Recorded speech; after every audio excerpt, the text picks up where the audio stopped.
Онда бізде өрік ағашы, ол шырыштану деген аурумен ауырған. Бұрын емдеу жұмыстарымен айналысқанмын. Оны көрсетейін міне. Бұрынғы ескі жара міне жазылып жатыр. Мынаны қарасақ, мына діңгектің диаметрінің жартысына дейін ауру емдеп барған.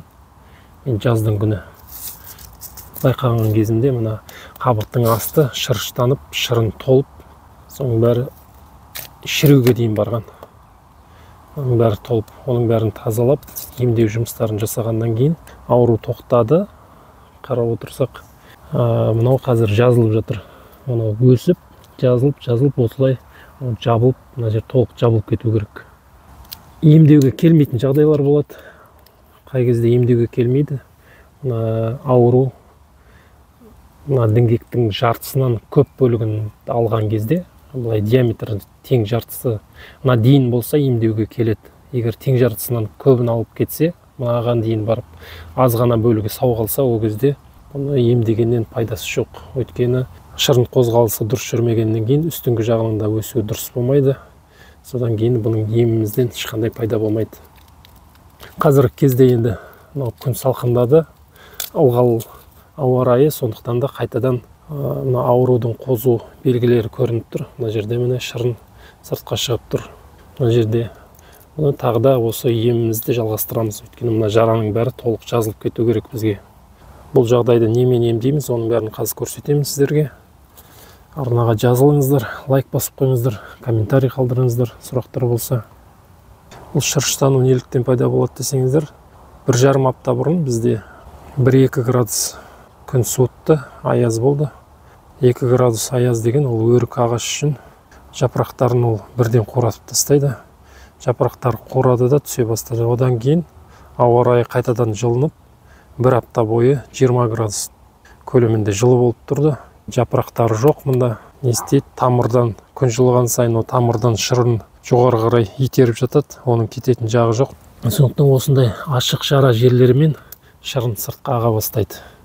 Бұны уақытында емдеп, аурудың алдын алмасақ, бұның арты жақсы болмайды. Енді біз жара орындарын аузын ашып тазалап аламыз. Бетіндегі мына жаман қабықтардың бәрін алып, осылай. Өйткені дәрі жетіп бару керек. Біздің дәріміз қажетті жерге жетіп бару үшін осылай бетін ашып аламыз, жараның бетін. Мына жерде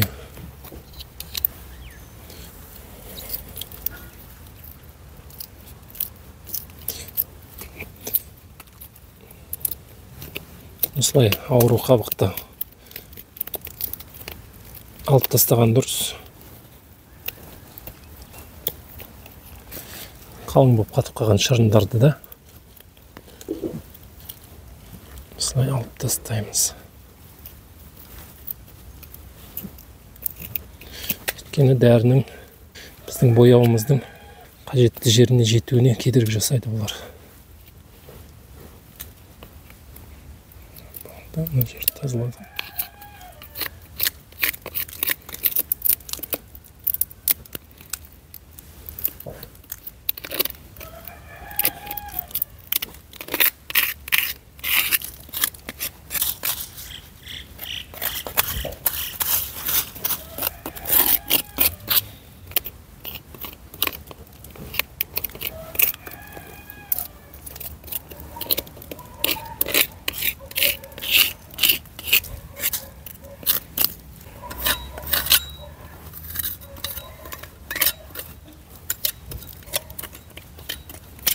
Қажет жерін бәрін тазалап алдық. Енді дәрімізді осы сияқты щетканың көмегімен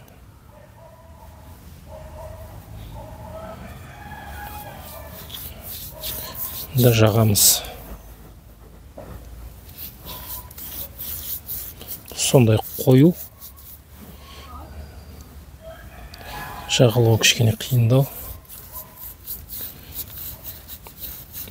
Осындай ойық жерлерге барынша жеткізіп жағуымыз қажет.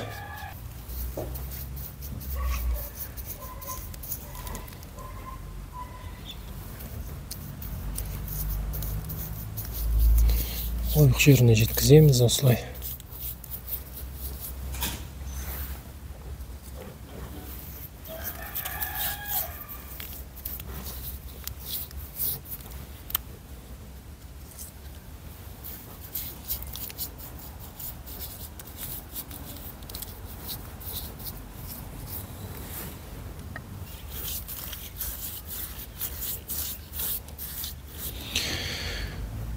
Осылай жарамызды емдеп, оның жазылуына көмек жасаймыз. Сонымен қатар бұндай бояу қыс алдында сау ағаштарды да осындай әдіспен бояп қойған жақсы. Өйткені қыстың күні бір суып, бір жылып тұрған кезде мына діңгектің қабығының жарылып кетуінің алдын алады. Және де қандай да бір инфекция болса, дәрілер оның ондай инфекциямен күресуге және де аурудың таралмауына үлес қосады.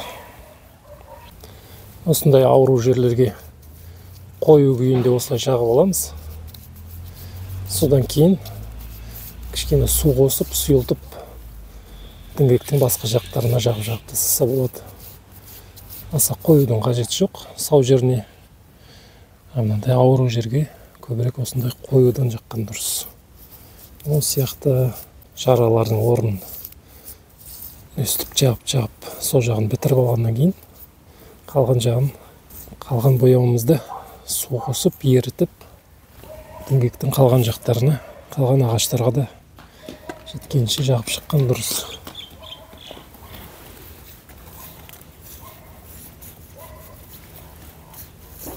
Алдымен мына ауырған жерлерді осылай жасап аламыз.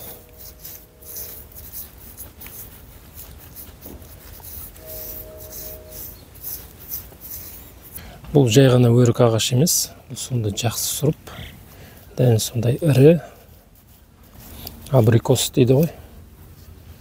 Орысшада абрикос ағашы жақсы сұрып, сондықтан да бұндай ағаштардың сақталып қалуына әрекет етуіміз керек. Жай ғана өрік болса, ол кезде қараусыз қалдырса болушы еді бұны. Не жалко деген бар ғой, не жалко болса. Ал бұнан сияқты жақсы сұрыптағы ағаштардың сақталып қалуына үлес қосуымыз керек. Келесі өрік ағашымызда да сондай белгілер бар. Осыған да осы бояуымызды жағып, орындарын залалсыздандырамыз.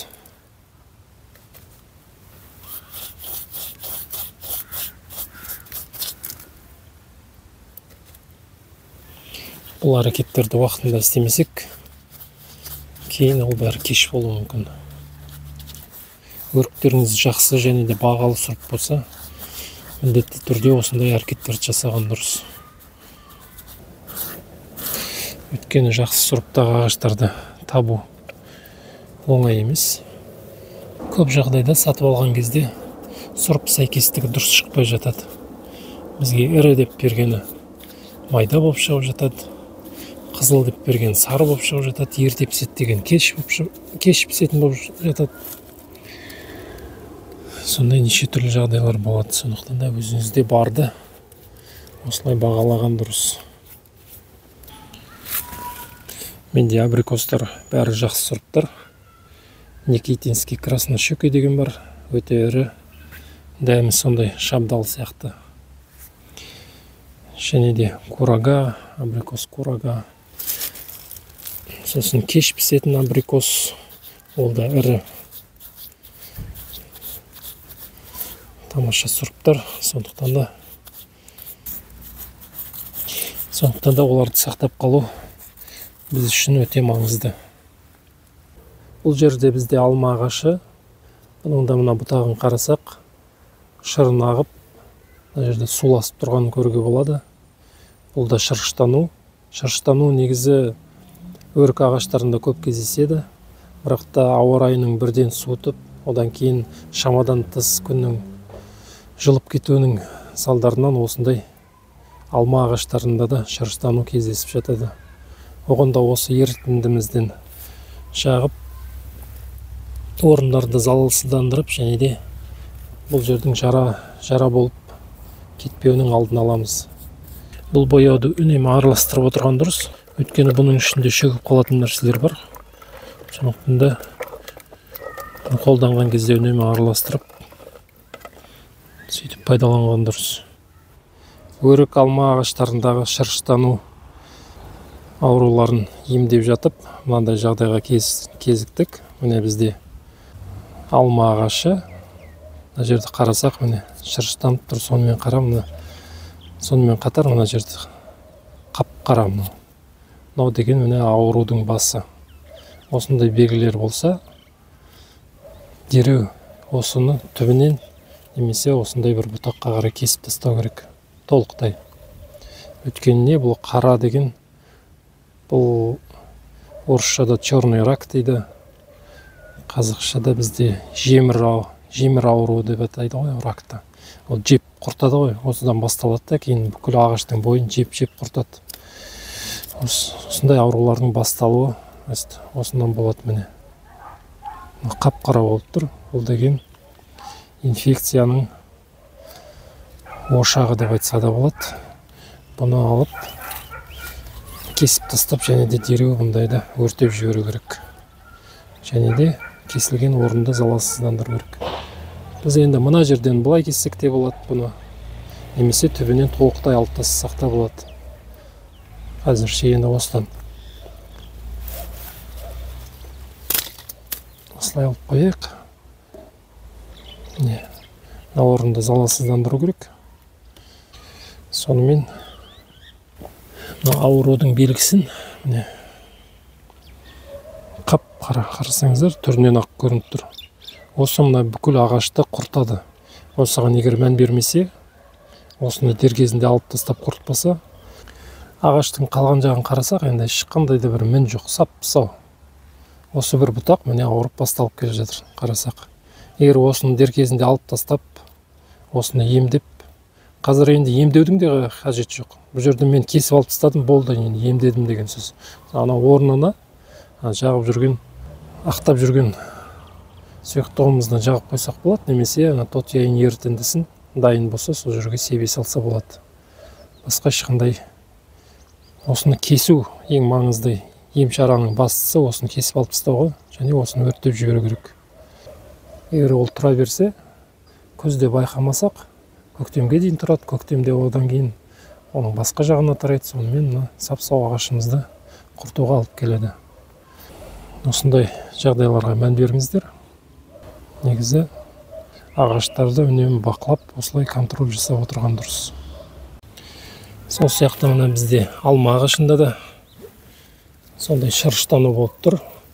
Мына жақта бізде мысықтар тырнап, тырнағын егеп, осындай зиян келтірген.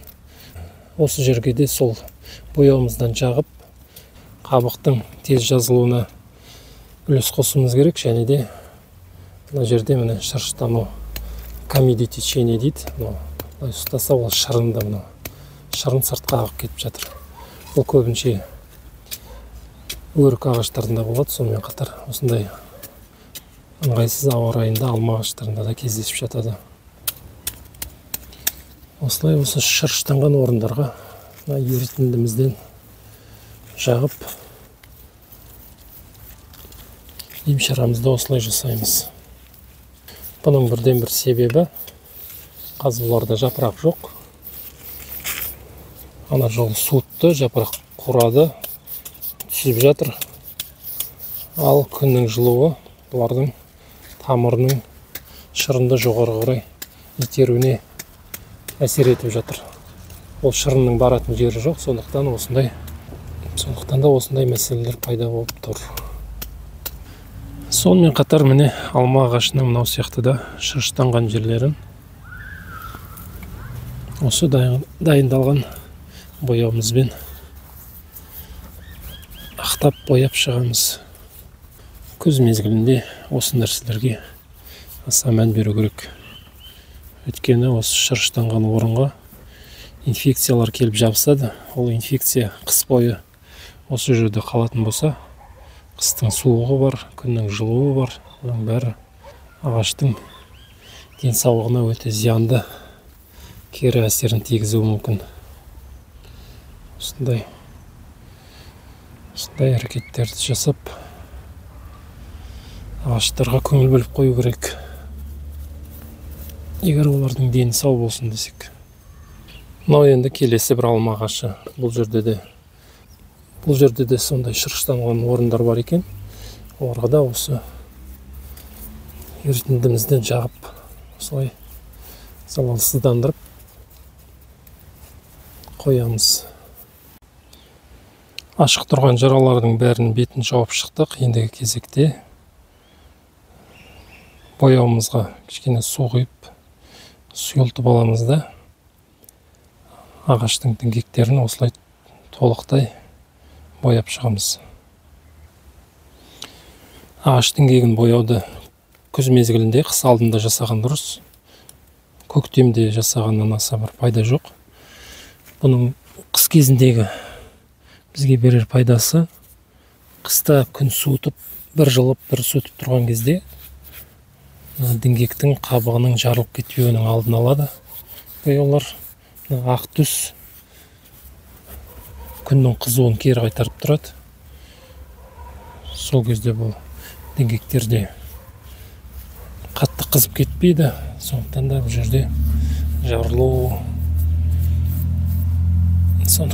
жерде жарылу процестері болмайды. Негізгі діңгекпен қатар діңгектен тарайтын бұтақтарды да ақтаған дұрыс. Өйткені олардың да сау болуы біз үшін өте маңызды. Соларды осылай ақтап бояп қоямыз. Бұл жұмыстарда қыс алдында жасалатын өте маңызды жұмыстардың бірі. Енді біз сол жараны емдейтін дәрі жасаймыз қазір. Мына жерде бізде әк, известь, орысша айтқанда соның жарты килограммдайы мына жерге суға ертіліп дайын тұр. Бұған тотияйын 1 килограмм әкке 50 граммдай тотияйын ертіндісін қосса болады. Бұл жерде бізде жарты килограмм шамасында қазір 20-25 граммдай тотияйын ертеміз. Тотияйын ол көк дәрі, немесе медный купорос 30 грамм. Бұға салсын 30 грамм. Бұны ыстық суға ертеміз. Салқын суда ертілмейді. Банкаға саламыз да үстіне ыстық суды құямыз. Ыстық болғанда қатты қайнап тұрған суға жетеміз. Шамамен 50-60 градус. Жылыдан кішкене ыстықтау болса, жеткілікті сондай суда бұл жақсы ерейді. Салқын суда еру қиын болады. Тотияйынды ертеміз, араластырамыз. Осындай көк сұйықтық. Шамасы бізде тотияйынымыз еріп болды. Бұны енді суға ертілген әкке араластырамыз. Осының үстіне құя саламыз.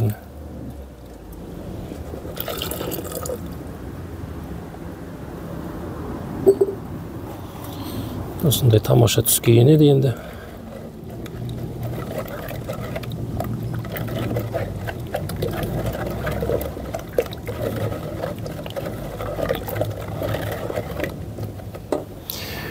Бұған енді сазды топырақ жерді қазған кезде, тереңдеу жерден алған кезде 1 метр тереңдіктен осындай таза саз емес, енді бұл сазды топырақ, саз араласқан. Содан аздап қосамыз.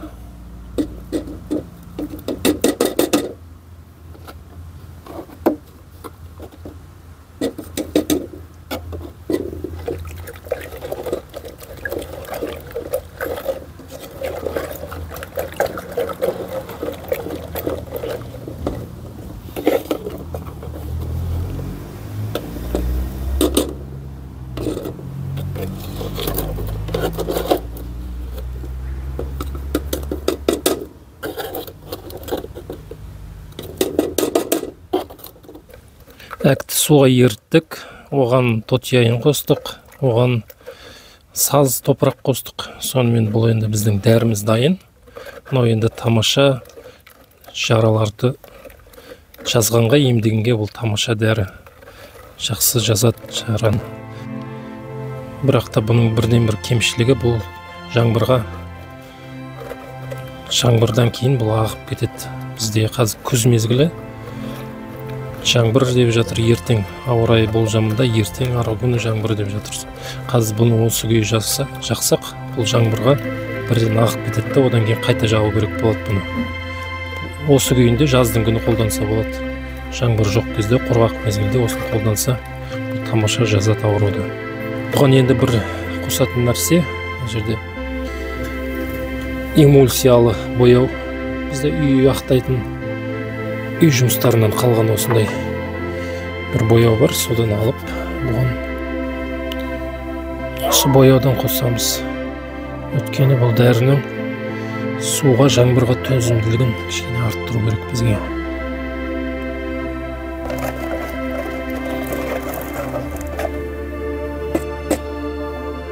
Сонымен біз 4-тен 1 шамадағы көлемде эмульсиялық бояудан дәрімізге араластырдық. Ол біздің дәріміздің жаңбырмен ағып кетуінің алдын алады.